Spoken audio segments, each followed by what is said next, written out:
جب اسپیکر صاحب نے ہمیں کل چیمبر میں بلایا، ہمارے اراکین گئے تو انہوں نے اس بات کا اقرار کرتے ہوئے کہ اس دن کارروائی صحیح نہیں ہوئی اور اپوزیشن کا مطالبہ یہ تھا کہ وہ تمام بل واپس قومی اسمبلی میں لائے جائیں اور ان کو دوبارہ پیش کیا جائے، دوبارہ اس پر اپوزیشن کو بات کرنی دی جائے، تو انہوں نے جب ہم سے کہا کہ ہم اس پر کمیٹی بناتے ہیں اور کمیٹی اس کا جائزہ لے گی کہ اس کو پارلیمنٹ میں پیش کیا جائے اور ہم آپ کو ضرور اس میں بات کرنے دیں گے، تو ہم نے اس پر ان سے کہا کہ ہم اپنی تحریک عدم اعتماد جو ڈپٹی اسپیکر کے خلاف تھی ہم لیتے ہیں اور اس پر کمیٹی فی الفور بنا کر 48 گھنٹوں کے اندر اندر اس کی رپورٹ پارلیمنٹ کے اندر پیش کی جائے۔ جناب چیئرمین، بجٹ 2021 اور 22 قومی اسمبلی میں پیش کر دیا گیا ہے۔ یہ ایک دستوری اور آئینی تقاضا ہے کہ ملک کا مالیاتی بجٹ سال میں جون کے اندر پیش کیا جاتا ہے، لیکن اس دستوری آئینی تقاضے کو ایک رسم بنا دیا گیا ہے جس پر ہم صرف یہی کہہ سکتے ہیں کہ یہ سال 2021 اور 22 کا بجٹ ایک غیر حقیقی غیر رسمی بجٹ ہے۔ اس سال کے شروع کے آغاز سے ہی منی بجٹ آنا شروع ہو جائیں گے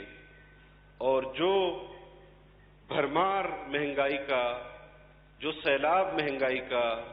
جس کا سامنا قوم کرے گی، اس کے بعد میں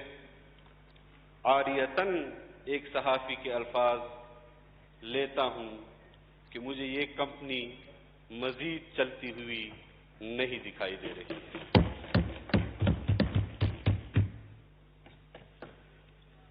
8,487 ارب روپے کا بجٹ پیش کیا گیا،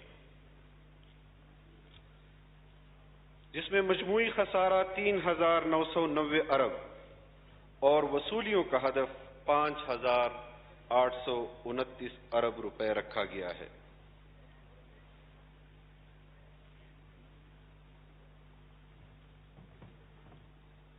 اپوزیشن لیڈر جناب میاں شہباز شریف صاحب نے مدلل، مکمل اور حقائق پر مبنی تقریر ایوان کے سامنے اس بجٹ کے حوالے سے کی۔ اپوزیشن کے دیگر ممبران نے کی۔ پاکستان پیپلز پارٹی کے چیئرمین بلاول بھٹو صاحب نے کی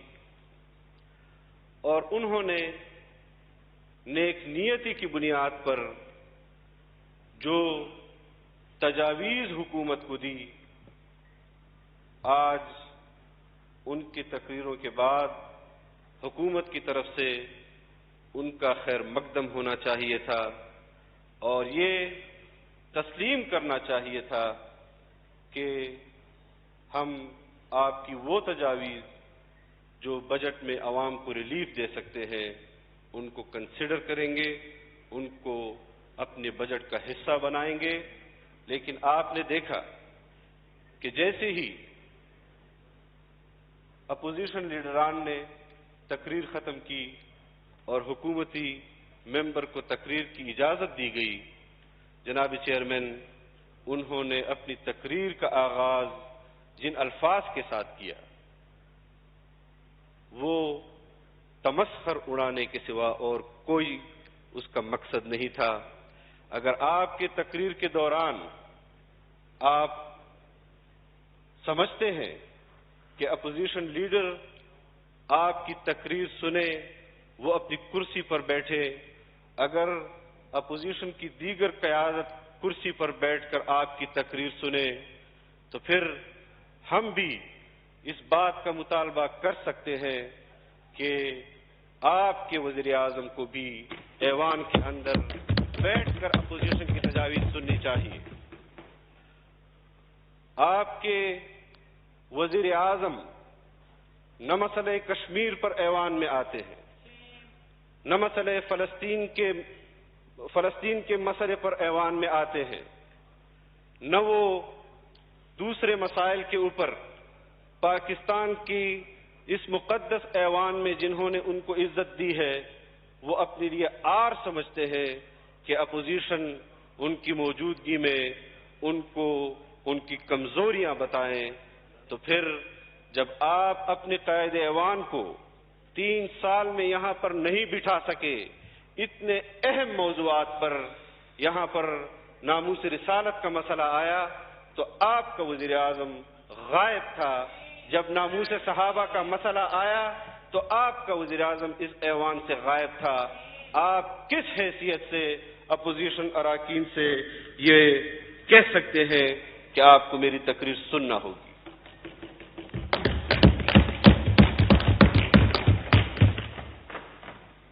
11 جون کو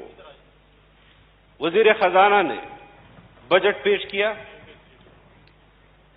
اس کے بعد جتنے دن تک اجلاس چلا، سنجیدگی کا عالم یہ ہے کہ اس کے بعد ہم نے وزیر خزانہ کو اس ایوان میں نہیں دیکھا۔ ہم کس کو تجاویز دیں؟ ان لوگوں کو تجاویز دیں کہ جن کا مقصد صرف اپوزیشن کی کردار کشی کرنا ہے۔ غلطیاں انسان میں ہوتی ہیں، کوئی شخص غلطیوں سے پاک نہیں ہے، لیکن یہاں ہم ایک دوسرے کی ذاتی غلطیاں ایک دوسرے کو گنوانے نہیں آتے، بلکہ ایوان کے مسائل جن کا سامنا وہ کر رہے ہیں اس وقت، جو حالات اس وقت قوم کو درپیش ہیں، اس پر ہم مشاورت کرتے ہیں۔ حکومت ان کے لیے ایک پالیسی لاتی ہے، اپوزیشن اس پالیسی پر اپنی رائے کا اظہار کرتی ہے۔ اگر ہم اس رائے کا اظہار بھی نہ کر سکے تو پھر آپ مجھے بتائیں کہ ہم کس فورم پر جائیں؟ پارلیمنٹ کے اندر اسپیکر کی کرسی اپوزیشن کے ساتھ جانبدارانہ رویہ رکھتی ہے، میڈیا کے اندر میڈیا ہاؤسز کے مالکان کو زدوکوب کیا جاتا ہے، میڈیا اینکر پرسنز کو مارا جاتا ہے، تذلیل کی جاتی ہے، اور اگر وہ پھر بھی حق اور سچ بولنے سے باز نہیں آتے تو ان کو میڈیا ہاؤسز کے آنر سے کہلوا کر ان کو میڈیا ہاؤسز سے نکالا جاتا ہے۔ آپ بتائیں کہ جب آپ میڈیا ہاؤسز کو بھی کنٹرول کریں گے، جب آپ اس مقدس ایوان کو بھی کنٹرول کریں گے، جب آپ پاکستانی سیاست کو بھی کنٹرول کریں گے، جب آپ پاکستان کی معیشت جو بجٹ آپ پیش کر رہے ہیں، میں اس بات کا اگر دعویٰ کرتا ہوں تو دلیل بھی رکھتا ہوں کہ پاکستان میں 3 سال سے کوئی سیاسی، کوئی جمہوری حکومت نہیں۔ ہمارا بجٹ IMF بنا کر بیچتا ہے، ہمارے پارلیمنٹ کے اندر قانون سازی ہوتی ہے تو بین الاقوامی اداروں کے دباؤ پر ہوتی ہے۔ ہمارے ملک کے اندر اس قسم کی قانون سازی جو ہم نے فیٹف کے دباؤ پر کی، جو اس کے علاوہ ہم نے بین الاقوامی اداروں کے دباؤ پر کی، میں آپ کو اور آپ کی توسط سے اس ایوان کو بتانا چاہتا ہوں کہ ہمارے اس پارلیمنٹ نے ان 3 سالوں میں وہ قانون سازی کی ہے کہ جو غیر شرعی بھی ہے، غیر آئینی بھی ہے اور غیر قانونی بھی ہے۔ ہم اس قانون سازی کو ہر فورم پر چیلنج کریں گے، لیکن ہم آپ کو راہ فرار انشاءاللہ نہیں دیں گے۔ جناب چیئرمین، یہ ایوان اس طرف اور اس طرف مل کر پاکستان بنتا ہے، اور جب اس طرف کا پاکستان مطمئن نہیں ہوگا تو آپ پاکستان کو ایک خوشحال اور ترقی یافتہ ملک نہیں کہہ سکتے۔ اسد محمود صاحب وائنڈ اپ پلیز۔ ہمارا ٹائم لے کے اس طرح مت کریں، ہماری جماعت کا کتنا ٹائم ہے، ہمارا سارا ٹائم لے لیں، یہ کیا بات ہے؟ جناب اسپیکر، میں نے روکا نہیں ہے، میں نے بتایا ہے کیونکہ آپ کی اپنی پارٹی کا ٹائم ہے تو ممبر حضرات۔ جناب چیئرمین صاحب، میں آپ کے حق کی بات بھی کروں گا۔ 20 منٹ سے اوپر ابھی بھی چیئرمین۔ جناب اسپیکر، جناب چیئرمین، میں آپ کے حق کی بات بھی کروں گا، اور جناب وزیر اعظم نے یہ دعویٰ کیا کہ میں نے گزشتہ حکومتوں سے زیادہ روڈ بنائے ہیں۔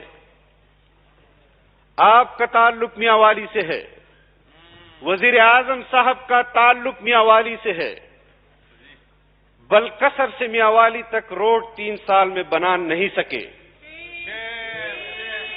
اور دعویٰ کر رہے ہیں کہ ہم نے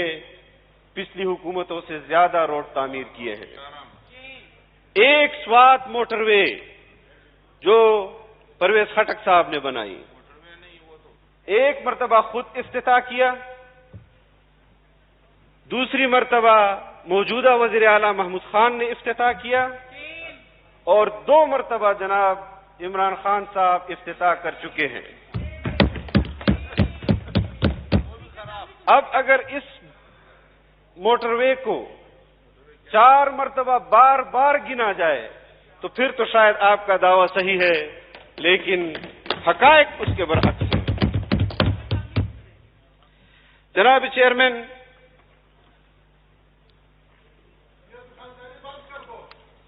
چیئرمین،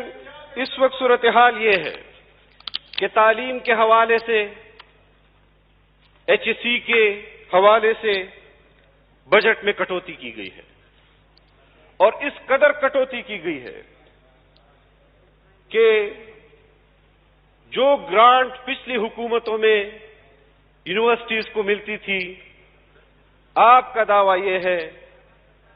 کل اسپیکر صاحب نے کہا کہ میں نے 2 یونیورسٹیاں بنائی ہیں اپنے حلقے میں، لیکن صورتحال اور حقائق یہ ہیں کہ خیبر پختونخوا کی سب سے بڑی یونیورسٹی پشاور یونیورسٹی، اسلامیہ کالج یونیورسٹی اس وقت بینک سے لون لے کر اپنے اساتذہ کی تنخواہیں اور اپنی ملازمین کی تنخواہیں پوری کر رہے ہیں۔ اور پھر میں نے خود دیکھا، آج اگر اسپیکر صاحب موجود ہوتے تو میں ان سے یہ درخواست کرتا کہ ہماری رہنمائی کریں، آپ کے اپنے آفیشل پیج سے اسپیکر چیمبر کے آفیشل پیج سے، اسد کیسر کے نام سے ان کے آفیشل پیج سے ایک پوسٹ شیئر کی گئی کہ میں نے اپنے حلقے میں 50 ارب روپے کے ترقیاتی کام پایہ تکمیل تک پہنچانے کے مرحلے میں پہنچ گیا ہوں۔ 50 ارب روپے، اور صرف قبائلی اضلاع کے لیے جن کے ساتھ وعدہ کیا گیا تھا، یہاں پر تمام پولیٹیکل پارٹیز نے جنہوں نے قبائل کو KPK میں ضم کرنے کے حوالے سے اپنی رائے کا اظہار کیا تھا کہ ہم آپ کو LFC میں 3% دیں گے، اور پھر آپ کو ہم مراعات دیں گے، اور یہ 3% آپ کو ہم EDP کے علاوہ دیں گے، یہ فورن ایڈ کے علاوہ دیں گے۔ لیکن اس سال بھی آپ کا اپنا دعویٰ یہ ہے کہ ہم نے 54 ارب روپے دیے ہیں، اس 54 ارب میں بھی شاید 30 ارب سیکیورٹی میں چلے جائیں گے، اور جو بچ جائیں گے وہ پورے قبائل پر تقسیم ہوں گے، اور پچھلے سال کی جو آپ نے ان کے لیے فنڈ مختص کیے ہیں ان میں کتنا فیصد لیپ ہو کر واپس آیا ہے۔ یہ رویہ ہے اس وقت ہمارا اپنے قبائلی اضلاع کے رہنے والے پاکستانیوں کے ساتھ۔ بہت زیادہ دعوے کیے جاتے ہیں کہ ہم نے تعلیم کے حوالے سے